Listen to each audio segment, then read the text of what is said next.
একটা প্রশ্ন নিজের ভেতর নিজেকেই খুঁকড়ে খুঁকড়ে কাচ্ছে প্রতিনিয়তই। দিন শেষে আমার কি কেউ ছিল? আজও এই প্রশ্নটার উত্তর মেলাতে পারিনি।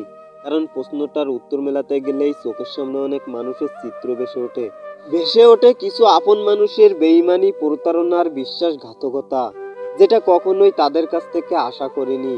আপন ভেবে যাকে বিশ্বাস করেছি, সে আমার বিশ্বাসের সুযোগকে কাজে লাগিয়ে আমাকে ধোঁকা দিয়েছিল আর আমাকে বোকা ভেবেছিল।